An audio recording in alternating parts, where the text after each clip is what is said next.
obrolan serbada selalu ada untukmu.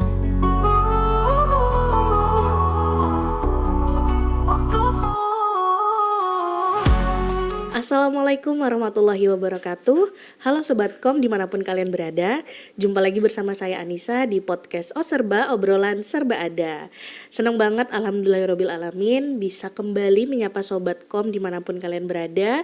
Dan semoga kita semua selalu diberi kesehatan dan juga nikmat ibadah.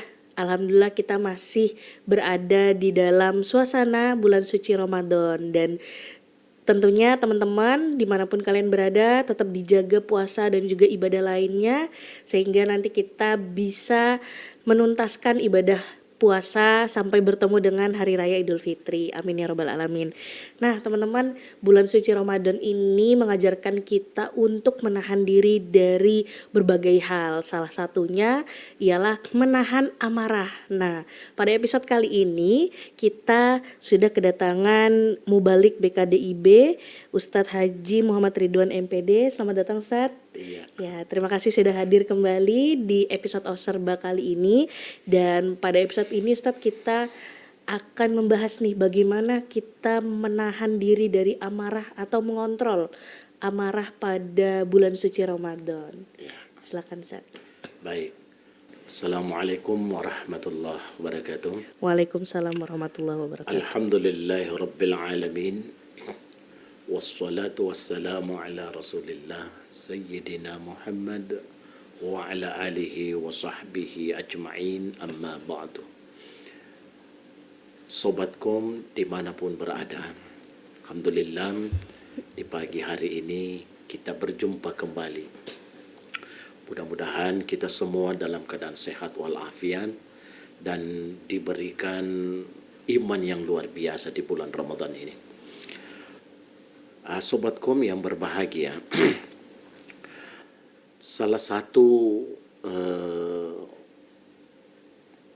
tujuan puasa itu adalah bagaimana kemampuan menahan diri, menahan hawa nafsu, menahan amarah.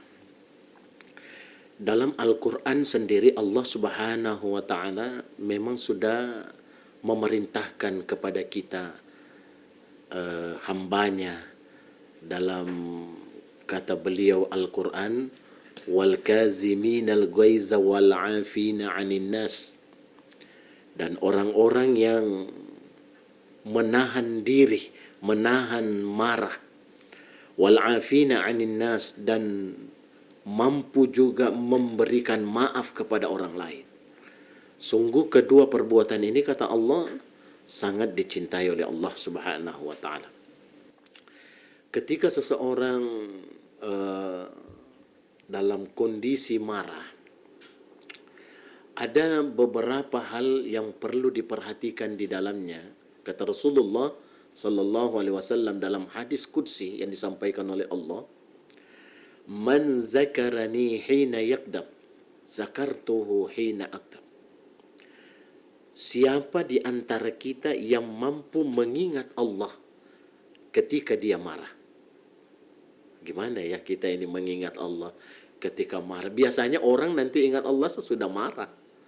Ya, biasanya. Tapi dalam hadis ini disampaikan oleh Rasulullah, siapa orang mengingat Allah ketika sedang marah, zakartuhu hina aghdab, maka Allah pun juga akan mengingatnya ketika murka kepadanya, ketika Allah juga marah kepada kita. Perlu saya jelaskan di sini, mengingat Allah itu modelnya kayak apa pada saat kita sedang marah? Ada dua hal yang barangkali bisa kita ambil di sini. Yang pertama, mengingat Allah ketika sedang marah itu artinya mengingat betapa besarnya pahala yang disiapkan oleh Allah ketika kita sedang marah. Kita mampu melampiaskan marah kita, tapi kita menahan diri karena ada pahala yang menunggu di dalamnya. Kita ini sebenarnya bisa marah. Kita ini bisa melampiaskan dendam kita, kita bisa melampiaskan amarah kita, tapi begitu ingat Allah, kita ingat betapa luar biasanya pahala orang yang menahan diri, maka dengan serta-merta dia mampu mengendalikan dirinya. Berarti itu namanya sudah mengingat Allah ketika dia marah. Nah, satu. Yang kedua, mengingat Allah ketika marah itu dimaksudkan bagaimana kita mengingatnya ketika sedang marah-marahnya, kita ingat betapa juga besarnya dosanya yang diberikan oleh Allah, kita melampiaskan marah kemana-mana. Bahkan kadang-kadang kalau akibatnya luar biasa, marah yang kita lakukan itu sampai kita tidak mampu mengendalikan diri, sungguh luar biasa akibat yang kita lakukan. Sehingga kadang-kadang kalau kita ingat, loh kalau saya teruskan marah ini, lalu saya melakukan hal-hal yang tidak benar, maka sungguh saya sangat berdosa kepada Allah Subhanahu wa taala. Maka oleh karena itu, coba kita lihat orang-orang yang marah, sahabatkom, itu sebenarnya kalau menurut ilmu kesehatan, ilmu dokter, biasanya orang yang lagi marah itu, darah yang memompa jantung itu sebenarnya panas.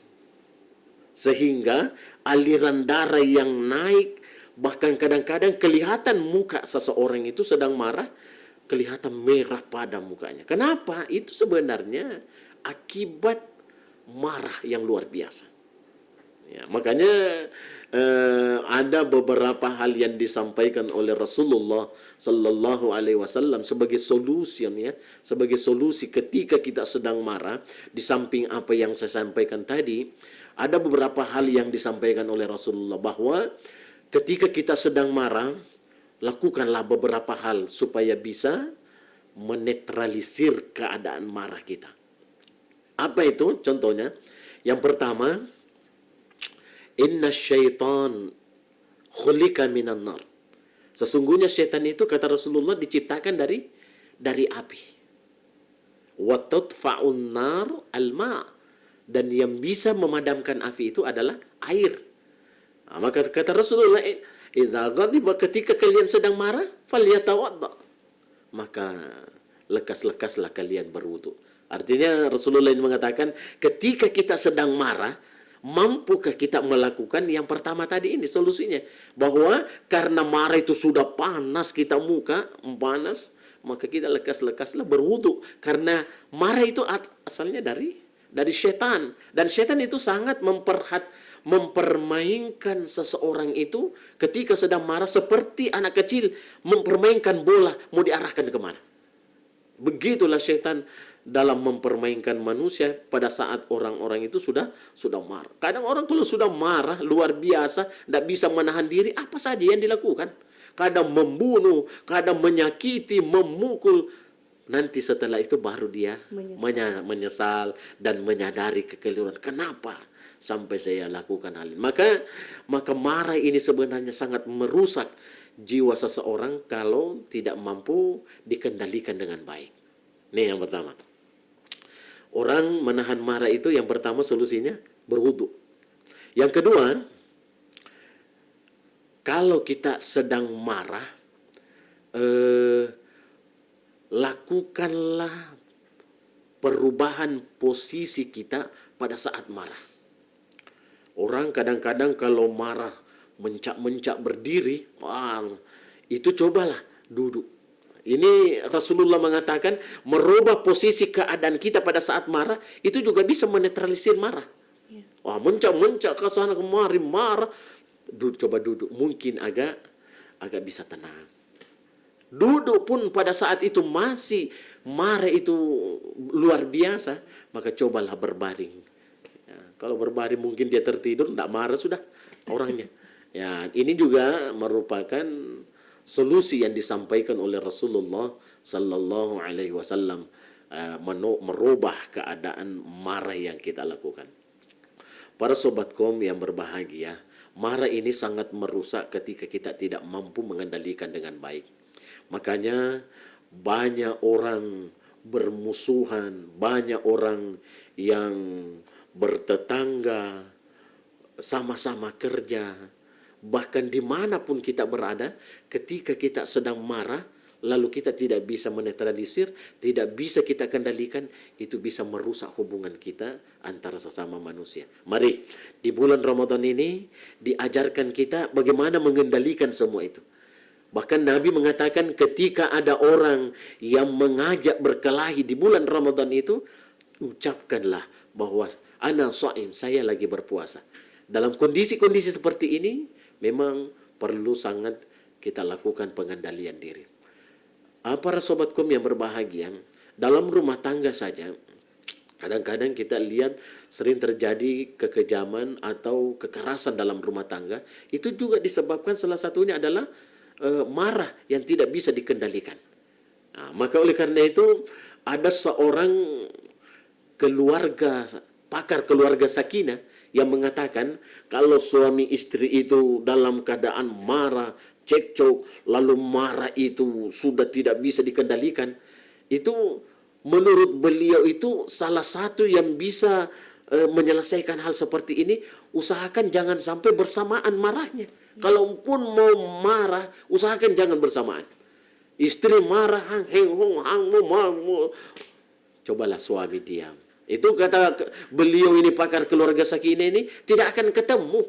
Tidak akan terjadi hal-hal yang tidak diinginkan. Ketika seumpamanya istri marah, kita ini sebagai suami diam. Begitu pula sebaliknya, ketika suami marah marah sekali, bahkan cobalah kita istri juga mengendalikan diri kita supaya tidak marah. Nah, kalau ini bisa kita lakukan, tidak marah, karena kalau marah berjamaah, marah bersama-samaan, ini yang biasanya menimbulkan api yang berkobar, ya, maka terjadilah hal-hal yang tidak diinginkan. Maka cobalah kalau hal-hal seperti ini memang sangat berpengaruh dalam kehidupan kita sehari-hari, ya. Ini sobatkom yang sama-sama berbahagia, dalam kehidupan kita sehari-hari yang namanya marah, tentu kita tidak bisa menghindarinya. Tetapi kalau kita senantiasa belajar, kalau kita senantiasa ingin mendapatkan ridhonya Allah Subhanahu wa ta'ala, baik pada saat kita ini bekerja, pingin rasanya kalau kita ini bekerja sesama dengan teman, tidak ada hal-hal yang membatasi hubungan kita karena adanya egois dan adanya rasa marah terhadap seseorang. Makanya saya katakan tadi awal, wal kaziminal ghaiz, orang yang mampu menahan diri dari amarah itu sangat disenangi oleh Allah. Kadang ada memang teman menyakitkan, kadang juga ada pasangan yang tidak menyenangkan. Kadang ada juga orang-orang yang menurut kita tidak sesuai dengan apa yang kita inginkan. Pada saat itu kadang-kadang menimbulkan marah. Cobalah kita berpikir tadi apa yang saya sampaikan ini. Maka pernah suatu terjadi seorang pembesar, ini seorang raja, ketika dia rapat dengan semua pembesar-pembesar dalam kerajaan itu, mungkin ada juga tamu-tamu dari daerah dan negara lain pada saat itu. Ketika sedang berlangsung rapat itu, masuklah pelayan, pembantu, budak lah dulu itu, masuk mengantarkan makanan dan minuman untuk disajikan kepada peserta rapat pada saat itu. Tiba-tiba ketika dia sudah mendekat dengan tuannya sebagai raja pada saat itu, tiba-tiba pembantu ini kakinya terkilir barangkali. Ada yang salah kakinya sehingga mengakibatkan jatuh. Dan yang luar biasanya, ketika dia jatuh, air kuah daging itu tumpah di baju tuannya itu. Wah, marah luar biasa tuannya ini. Malu dengan tamu-tamu yang hadir pada saat itu. Sehingga dalam keadaan merah pada muka, marah kepada pembantu. Tiba-tiba pembantunya ini membaca ayat yang saya ucapkan tadi. Wal kaziminal ghaiza wal 'afinan nas innallaha yuhibbul muhsinin. Sesungguhnya orang-orang yang menahan amarah menahan diri, wal afina 'anil nas, dan mampu memaafkan kesalahan-kesalahan orang lain. Innallaha yuhibbul muhsin. Tiba-tiba raja itu menyadari kekeliruannya. Waduh, hampir saja aku melakukan yang di luar kendali saya. Untung kamu mengingatkan saya dengan ayat yang kamu sampaikan. Lalu budaknya itu pun dimaafkan, lalu dikendalikanlah dirinya. Inilah luar biasa yang harus kita lakukan dalam kehidupan sehari-hari. Karena memperturutkan marah itu bisa berakibat luar biasa. Dari diri kita sendiri, lingkungan, maupun siapa saja yang kita temui. Iya, jadi memang banyak sekali dampak yang bisa disebabkan ya Ustadz ya, ketika Iya. kita memang tidak bisa menahan amarah, menahan emosi. Apalagi kalau tadi contoh yang Ustadz berikan, pasangan nih, suami istri sama-sama marah nih, nanti nggak akan ketemu jalan keluarnya gitu ya Ustadz ya. Iya. Ya, nih yang satu Anis mau pertanyakan nih Ustadz, sebelum kita closing. Jadi kalau konteksnya berhubungan dengan bulan suci Ramadan, apakah ketika memang kita marah, memang marahnya ya namanya manusia Ustadz ya, kita sudah tidak bisa menahan diri lagi nih, bagaimana akhirnya kita terpancing lah untuk marah gitu, bagaimana pahala puasa kita Ustadz? Apakah berkurang atau mungkin membatalkan puasa atau makruh atau seperti apa Ustadz? Ya, sebenarnya ketika orang berpuasa mengendalikan hawa nafsu, itu salah satunya arahnya ke sana. Ya. Tidak benar juga kita ini puasa, terus marah-marah terus. Jadi kita memang harus bisa mengendalikan diri. Makanya dari rahasia puasa itu, salah satunya adalah bagaimana kemampuan kita dalam mengendalikan diri kita. Dalam setiap ibadah yang diperintahkan oleh Allah itu, semua itu ada hikmah. Semua ada pelajaran di dalam ibadah. Salah satu ibadah ini memberikan efek kemampuan kita mengendalikan diri. Nah, makanya para sobatkom yang luar biasa, kalau mampu kita mengendalikan seperti apa yang saya katakan awal tadi, mengingat Allah. Ya, ingatlah Allah. Di sini ingatnya ingat pahala dan ingat dosa. Betapa banyak orang baru menyesal setelah marahnya sudah dilampiaskan kemana-mana. Ada ibu-ibu marah sama anaknya karena saking marahnya anaknya menghilangkan kalung emas. Dipukul anaknya sampai matanya buta. Apa yang terjadi? Menyesali. Masuk ke rumah sakit, biaya luar biasa, anak cacat, baru dia merasa menyesal. Ternyata perbuatanku dalam mengendalikan diri ini tidak cocok hal seperti ini. Makanya dia baru menyesal setelah perbuatan itu dilakukan. Nah, inilah yang terjadi kadang-kadang kita. Karena kurangnya pengendalian kita, sehingga penyesalan itu kita dapatkan, baru kita merasa luar biasa. Makanya saya tadi awal-awal itu ingat pahala dan ingat dosa. Ingat pahala dan ingat dosa. Ya. Ada pahala yang menunggu. Luar biasa. Dan ada dosa juga yang menunggu. Ada juga yang menunggu. Kita tidak bisa menahan amarah itu ya Ustaz. Masya Allah. Ingat pahala, ingat dosa ya Sobat Kom ya. Jadi kalau marah, waduh ini kalau misalnya bisa nahan, alhamdulillah nih bakal dapat pahala yang banyak gitu. Tapi kalau misalnya kita tidak bisa menahannya, wah dosanya juga sudah menunggu gitu ya. Kadang ada orang kan, sebenarnya dia sanggup. Ya. Dia sanggup marah. Dia sanggup balas dendam. Dia sanggup melampiaskan amarahnya kemana-mana. Apalagi dia yang paling atas. Dia atasan, dia kuasa. Tapi kalau dia punya kemampuan hal itu luar biasa. Masya Allah. Luar biasa yang dimiliki seseorang itu ketika dia berada di level atas. Tapi dia mampu mengendalikan dirinya, tidak melakukan hal-hal demikian. Ya, Masya Allah. Baik Ustaz, terima kasih banyak atas kesempatannya dan juga pemaparan ini pengetahuan baru lah buat saya pribadi dan juga untuk Sobat Kom yang lagi nonton tentunya. Semoga bisa memberikan manfaat ya Ustaz ya. Dan pengingat kita juga untuk senantiasa menahan diri lah dari hawa nafsu amarah tadi, apalagi sedang menjalankan ibadah puasa seperti itu ya Ustaz. Baik Sobat Kom dimanapun kalian berada, terima kasih sudah selalu setia menonton podcast Oserba di channel YouTube Raja TV. Dan teman-teman, Bisa juga saksikan kami lewat aplikasi Android, yakni aplikasi Radio Praja TV yang bisa teman-teman download di Play Store Android masing-masing. Dan saya Anissa, sampai jumpa. Wassalamualaikum warahmatullahi wabarakatuh. Waalaikumsalam. Obrolan serbada selalu ada untukmu.